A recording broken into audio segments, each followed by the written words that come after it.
Shalom, brothers and sisters. Welcome to another edition of our show. This is your brother, Priest Daniela, Lions of Israel Maccabees Alliance Council.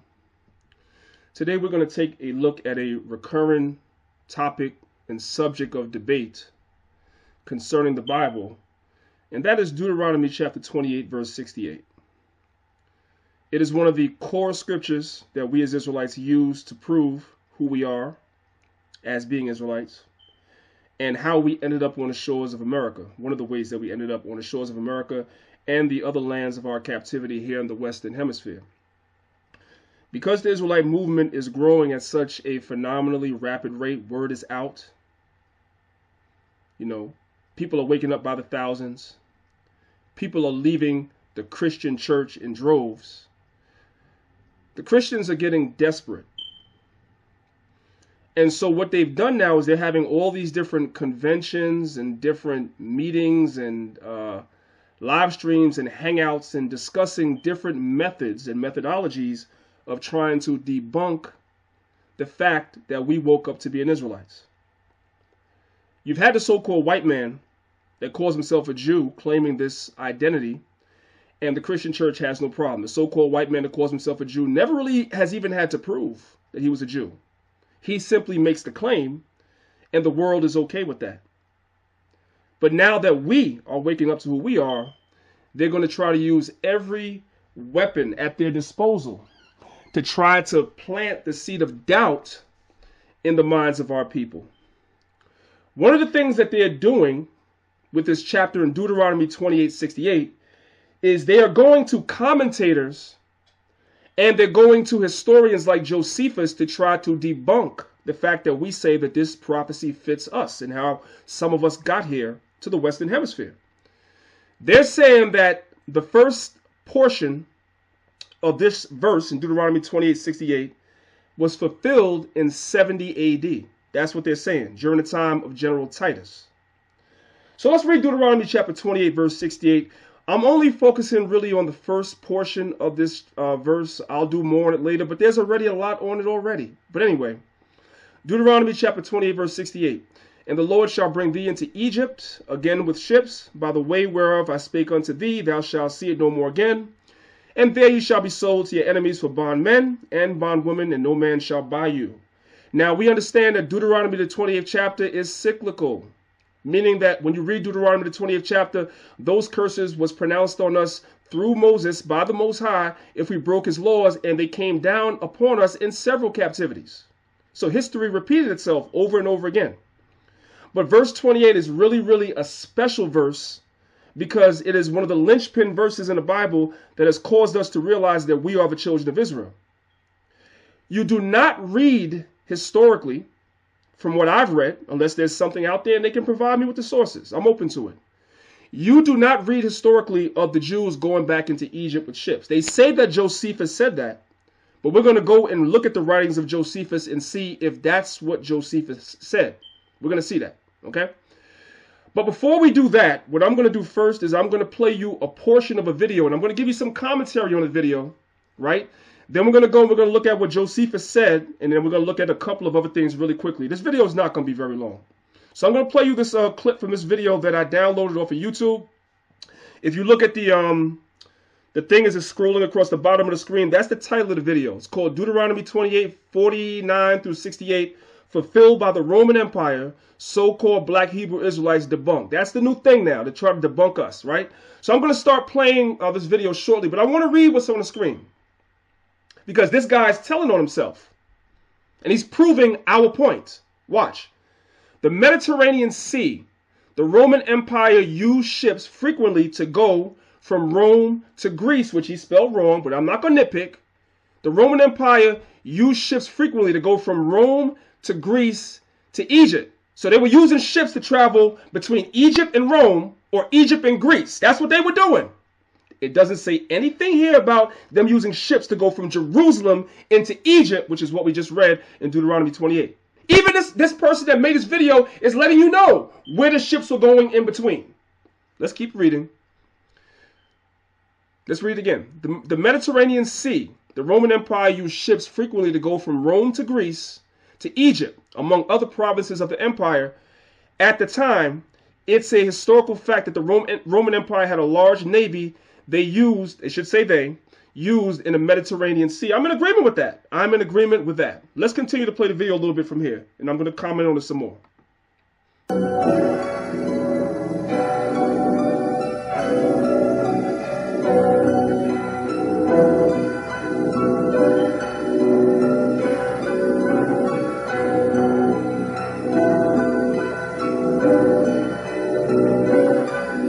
So now he's going to quote Josephus.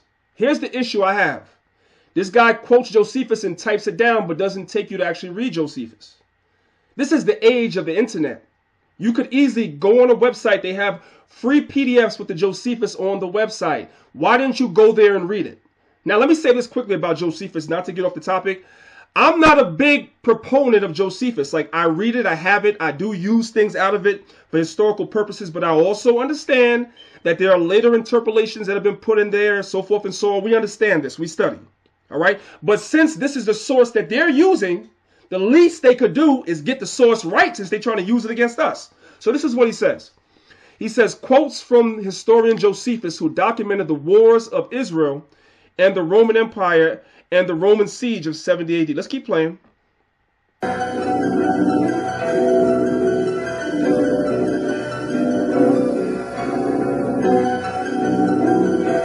Historian Josephus, in 70 AD, Romans captured 97,000 Jews during the siege and sent them to different provinces of the empire. Let's keep going.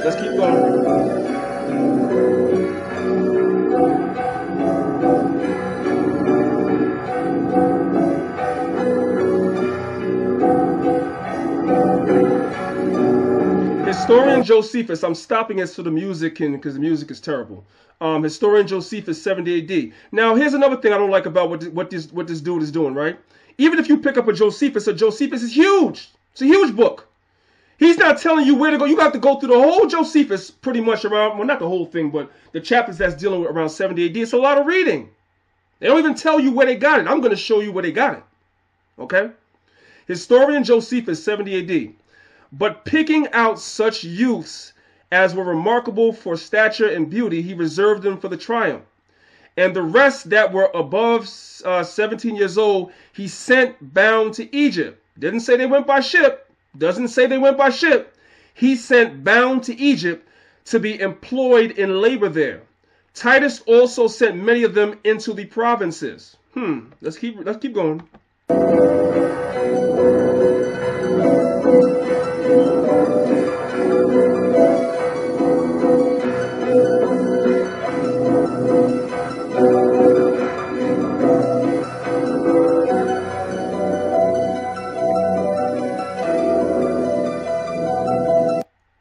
At the same time of the captives sent bounded to be employed in labor in Egypt, but no man by them, because Egypt was a province of the empire at the time. Titus sent amounts to Rome and provinces that was around the Mediterranean Sea, so it's obvious ships were used. Yes, it's obvious ships were used, but the ships were used where? This is what we're going to find out. And you're not saying much, you're just saying it. We're going to go to Josephus and let the Josephus tell us where the ships were used. Does the Josephus say the ships were used when they were sent into Egypt? Is that what it says? Or does it say something else? We're going to go and look and see, and I'm going to show the people where to find it. Let's keep going.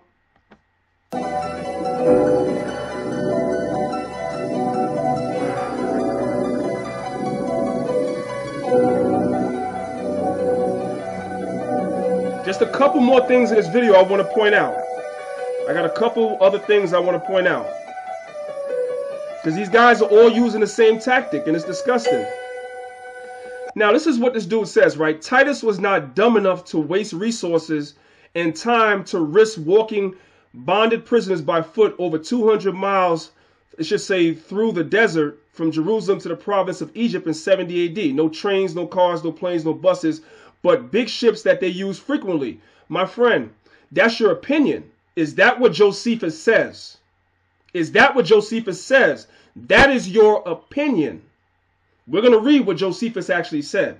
Let's keep going, because I'm gonna show you why this guy is saying what he's saying. He didn't pull us out his behind. He's saying this for a particular reason. I want to show you the logic and the reasoning that they're using, the tactics that they're using. We see right through you, Christian apologists.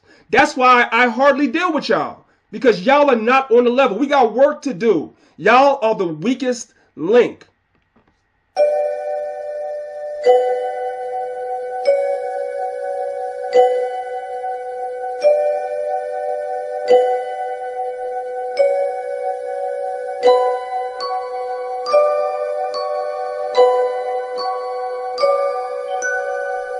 This is all just nothing.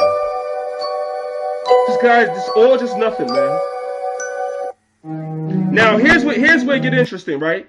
He says, and it's backed up by a number of historians. So now let's see what sources he's using. Let's look at the sources. Watch.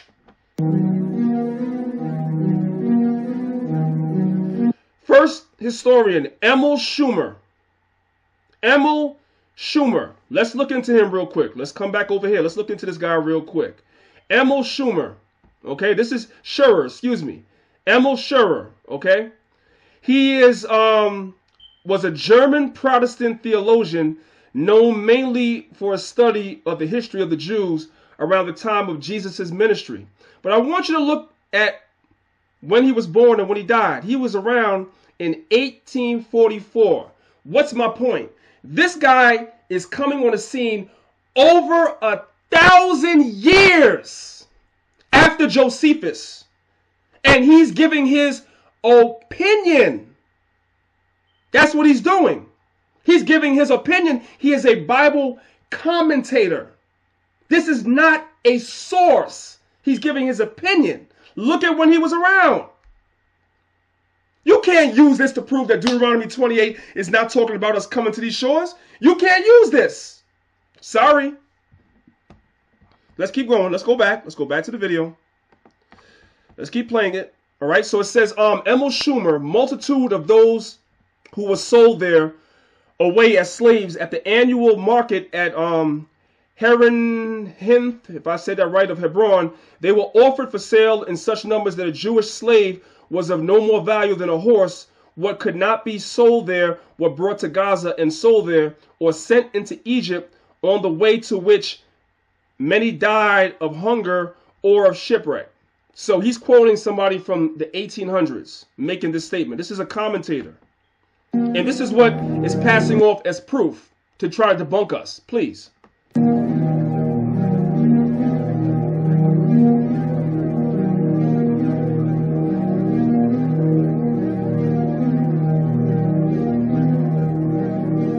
I apologize for the bad music. It is annoying, I know.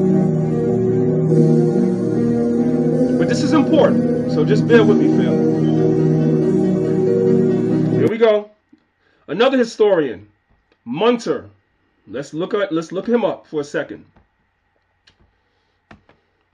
Friedrich Munter, 1761. Again, over 1,000 years after, giving commentary.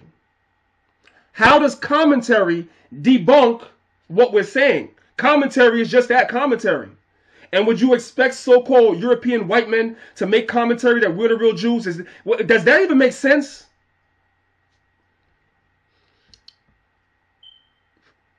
He was a German-Danish scholar, professor of theology at the University of Copenhagen, Orientalist, church historian, archaeologist, Danish bishop of Zealand, and Freemason. And a Freemason. Just taught myself something, didn't know that.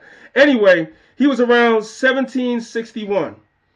So you're going to use a commentator from 1761 as proof that Jews were sent from Jerusalem into Egypt on ships. That's what you guys are doing. Because Josephus, based on the quote you just used, Josephus didn't say that. Because I'm going to read the quote that you just used out of Josephus. Now, what do we call this? Let me tell you what we call this. We call this an appeal to authority. One of the many logical fallacies out there. What is an appeal to authority? An appeal to authority is insisting that a claim is true simply because a valid authority or expert on an issue said it was true. So in other words, you have Munter and you have Schurer. You have Schurer and you have Munter. And what do? They say the Jews went into Egypt from Jerusalem on ships in 70 AD. So what do the Christian apologists do? They parrot that. And now it has to be true.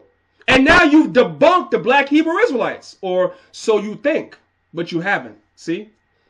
Let's read this again. Insisting that a claim is true simply because a valid authority or expert on the issue said it was true without any other supporting evidence offered. Interesting. Very, very interesting. Okay? Let's read what really quickly, let's read what Munter said. Nope, this is not the one. We're going to come to this in a second. Here we go. So Munter said those captives who were not sold there were brought to the marketplace in Gaza, which because of the great multitudes of slaves that were sold there was called Hadrian's marketplace. And those who were still not sold there were herded into ships and taken into Egypt. Okay? So, now that we got that down pat, let's go to Josephus, because that video quoted Josephus. So when you go to Josephus, Josephus is a very, very big, exhaustive book, or the website itself, very exhaustive, a lot of reading. I don't think I've ever read through the whole entire Josephus. I've been an Israelite, going on 26 years. I just haven't had, I read what's necessary. If I'm doing some history, then I'll go into Josephus and pull some things for historical purposes out of Josephus. But I've never sat down and read the whole thing. It's a lot of reading. In the grand scheme of things, I like to read a lot of different books and read a lot of different sources. And I'm not 100% trusting of everything that's in Josephus for a lot of reasons. If you know and have studied how Josephus came about and compiled, etc., you would know that there's interpolations and then other so-called problems that historians have. So I don't use it. I don't stake my life on it. Okay? But I'm using it now because they're using it. Okay? So you go to Josephus, right? You can come on a website. You can buy the Josephus. They sell it bookstores, Barnes and Nobles, etc. So the works of Flavius Josephus, you're going to go to the portion of the Josephus that says the War of the Jews. And there are several different books in the Wars of the Jews. So you want to go to book 6, right? And you want to go to chapter 9. So we're the War of the Jews, book number 6, book 6. And we're going to go down to chapter 9. And we're going to read verse 2. So now we have the source. Now we saw in the video that he quoted Josephus, but now you actually are seeing it for yourself. The dude typed out some of what Josephus said with misspellings in there, by the way, and never told you where he got it. That's why we left the Christian church, because we don't just believe pastor. We want some proof. Here we go. Wars of the Jews, book 6, chapter 9, verse 2. Here it is. And now, since his soldiers were already quite tired with killing men, and yet there appeared to be a vast multitude still remaining alive, Caesar gave orders that they should kill none but those that were armed and opposed them, but should take the rest alive. But together with those whom he had orders to slay, they slew the aged and the infirm. So the ones they didn't have no use for, the older people that couldn't serve no purpose, or anybody that had like a debilitating injury where they couldn't be of use to the Romans, they were killed. Okay? But for those that were in their flourishing age and who might be useful to them, they drove them together into the temple and shut them up within the walls of the court of the women, over which Caesar set one of his freedmen, and also Fronto, one of his own friends, which last was to determine everyone's fate according to his merits. So this Fronto slew all those that had been seditious and robbers, who were impeached one by another. So they were turning on each other, okay, and calling each other, saying that each other was a seditious or robbers, or they were against the Romans, whatever. But anyway, that's not the point right now. But the young men, he chose out the tallest and most beautiful and reserved them for the triumph, and set the rest of the multitude that were above 17. He put them in bonds and sent them to the Egyptian mines. Does everybody see that? He put them in bonds and sent them to the Egyptian mines. I'm going to keep reading. I got that highlighted. Titus also sent a number into the provinces, okay, as a present to them, that they might be destroyed upon their theaters by the sword and by wild beasts. But those that were under 17 years of age were sold for slaves. Now, during the days where Fronto was distinguishing these men, there perished for want of food 11,000, some of whom did not taste any food. Through the hatred their guards bore them, and others would not take in any when it was given to them. The multitude also was so very great that they were in want of even corn for their substance. Now, what do we see here? What's the point of me reading all that? It does say in Josephus that some of the Jews were taken into the Egyptian mines. But what's missing from this quote is that we went down into Egypt in ships. It doesn't say that.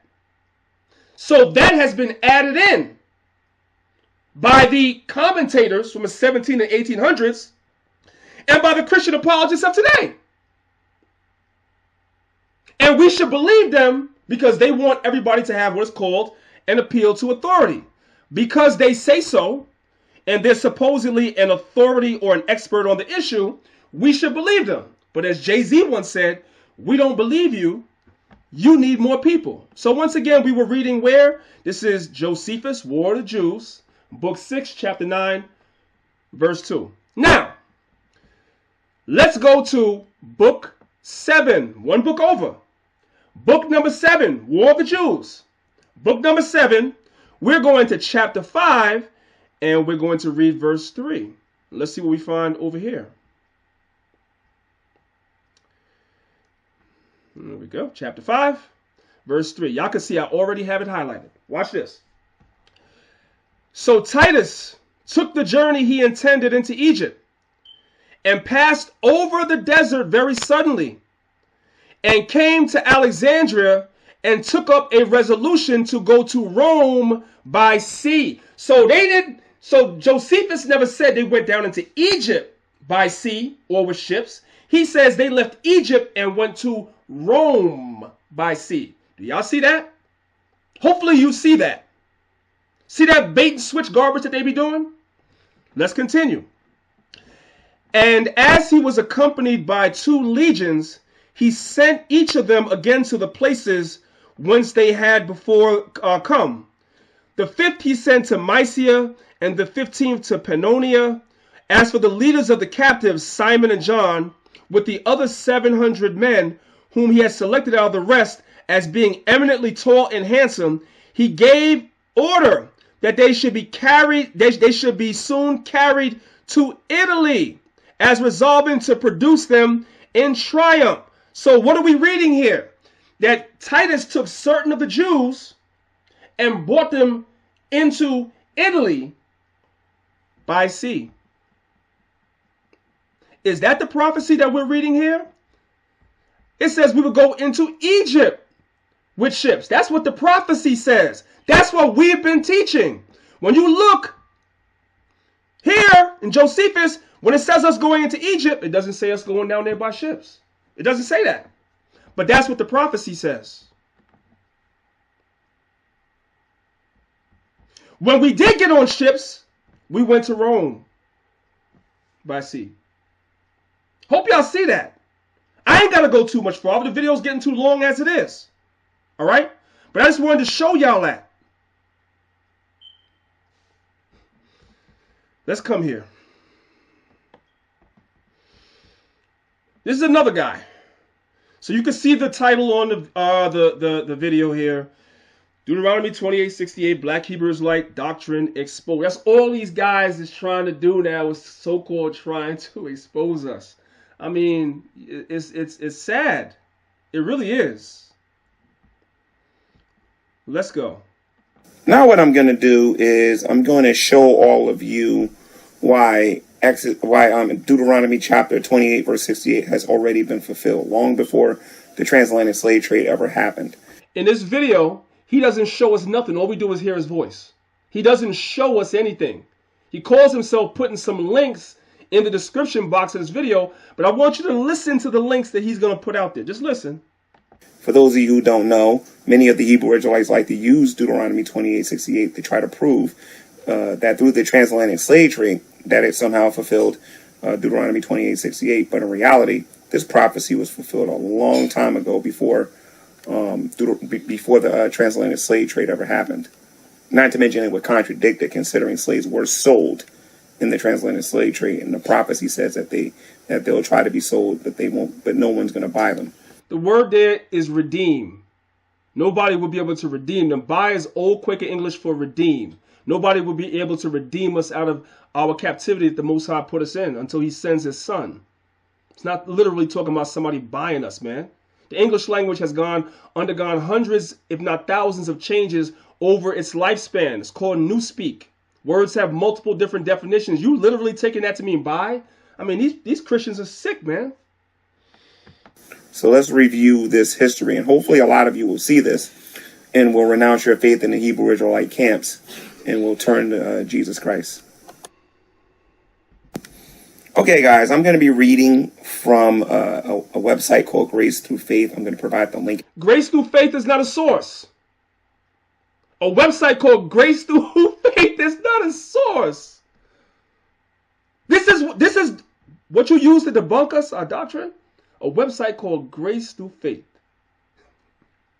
In the description of this video so that you guys can read it for yourself. But what I'm about to share with you right now is what many commentaries. That's another problem. See that? You heard the word he used?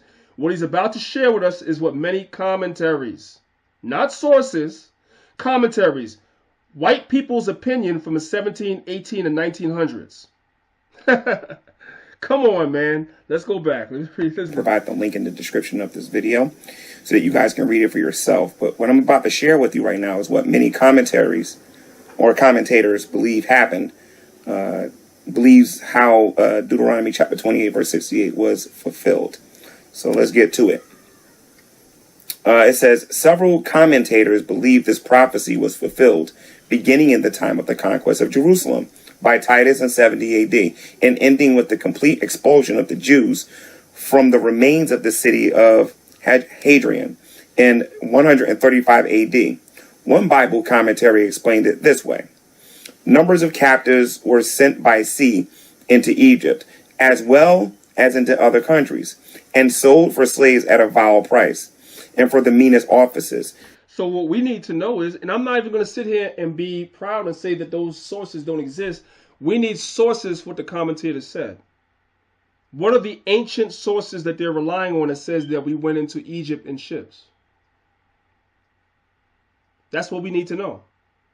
From Jerusalem, when we were overthrown in 70 AD. What are the sources that these commentators are using? That's the question. And many thousands were left to perish from want. For the multitudes were so great that purchasers could not be bound for them at any price. I read also another commentary where it says that when the Jews was brought to Egypt via ships after 70 AD, that the Jews attempted to sell themselves. I mean, look, man, this is nonsense. He's not even like showing y'all nothing. So, I mean, come on, man. I'm not even, it doesn't make no sense. I don't want to waste y'all time. It doesn't make no, it's just, I mean, it's crazy, yo. All right. Now, one more. I'm not even going to play this video, but I want you to look. This is another guy, another devil, right? This guy's the devil. He also calls himself, his video, Deuteronomy 28, verse 68, disproving the black Hebrew Israelites, right? And I'm not even going to go into all this whole thing, because like I said, this video is about to be 30 minutes long, but I want to say this, man. Look at the source he has on the screen, the Hertz Kuma. The Hertz Kuma is a source that he's using to debunk us. What is the Hertz Kuma? Let's see. We really don't care, but I mean, but you know, let's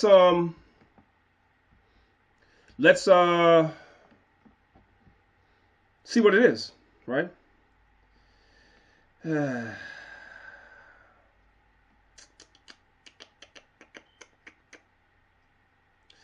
So basically,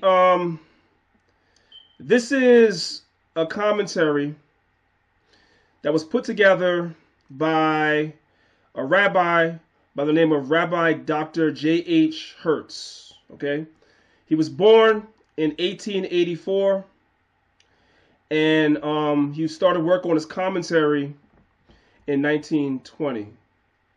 So we're supposed to use these modern commentaries, many of them by so-called white people that call themselves Jews, and use that as sources and say that we're not the real Jews. I mean, this stuff is just really silly and it's stupid, and that's why Christianity is a lie and it needs to be destroyed. And I pray to the Most High that it be destroyed soon. With that, I hope you brothers and sisters, learned something. I apologize for the length of the video. It probably didn't even need to be this long. I didn't intend for it to be this long, but things happen. So with that being said, it's your brother Priest Daniela. We're moving on to bigger and better things. I say shalom to the people, man, and death to Christianity. Shalom.